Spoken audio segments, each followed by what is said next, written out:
Hey Internet, James here from the Chans.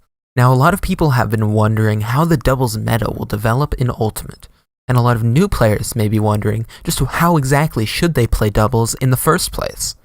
That's why today, I want to break down some key moments from this match at Glitch 6 in the Grand Finals of Doubles, where Ally and MkLeo take on Tweek and Cosmos. So in doubles, I think having control of the stage is one very important thing, and it's something that Ally and MkLeo do very well.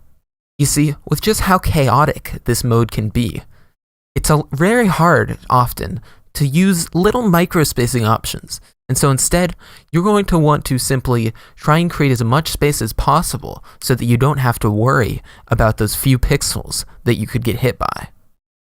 This is where taking center stage comes into play, and you can see, in this moment here, Ally and MkLeo have pretty much taken center stage, and it allows Ally to just continue to box Tweek out, while MkLeo beats up on Cosmos off to the side. The two of them just continue to keep center stage, but also recognize when they want to work together, where MkLeo comes on over and they switch targets, allowing Leo to apply some pressure onto Tweek and eventually get that kill. In doubles, it can be so chaotic, it can be hard to tell what's neutral game and what's simply just trying to take advantage of disadvantage states that your opponent is in, or advantage states that you have. And so, really the way to tell neutral is just stage presence. If both teams have stage presence, you can tell that they're both just sort of playing the neutral game. Whereas, if one team has center stage and the other team is stuck on the outskirts, in that example, you could tell that one team was in advantage and the other one was in disadvantage. Now right here, Ally and MkLeo have Cosmos stuck in a 2 versus 1, where MkLeo, the one with the lower percent and the easier ways to apply pressure with his sword, is going to be trying to take this one-on-one versus Cosmos. But Ally doesn't simply leave his teammate to do all the work.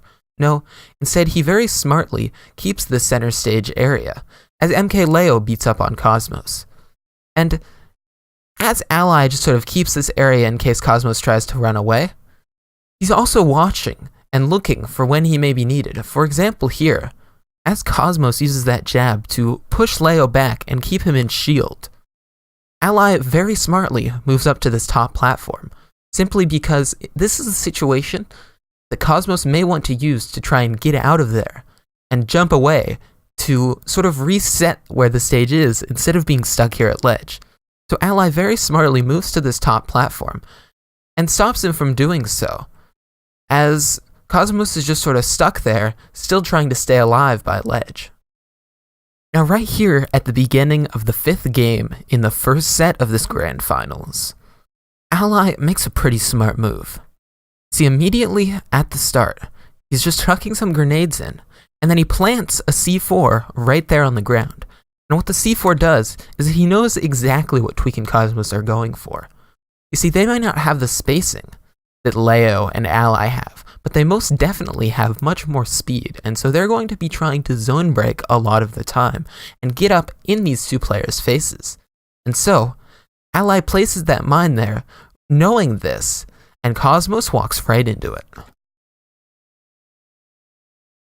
Now in this situation, when Ally gets that up tilt onto Cosmos, he sends him up and it's a star KO animation, meaning that it's going to be a 2v1 in the coming seconds, where Leo and Ally seemingly should have some time to relax. But they don't just take this time to relax, no, they try and get as much out of it as possible while their opponent is left alone.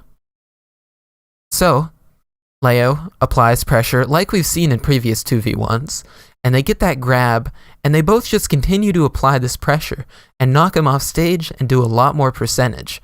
And when Cosmos gets back, he can't even really make use of that invincibility, because he's stuck wondering how to help his friend, but his friend's all the way off the stage, already having taken a ton of damage. So right here, I just want to point out a very micro thing that I really like, because it's a good way to show how in doubles, controlling space is extremely important, and Snake is a great character to do it with. You see, right here, Ally just drops this grenade there, and then walks forward, and now, again, If either of their opponents wanted to try and break their zone and get right up into their faces, they would end up running right into that grenade. So it's a very strong setup to allow MkLeo to sort of just come back onto stage, and Ally to apply as much pressure and presence as possible, as his opponents can't get behind him.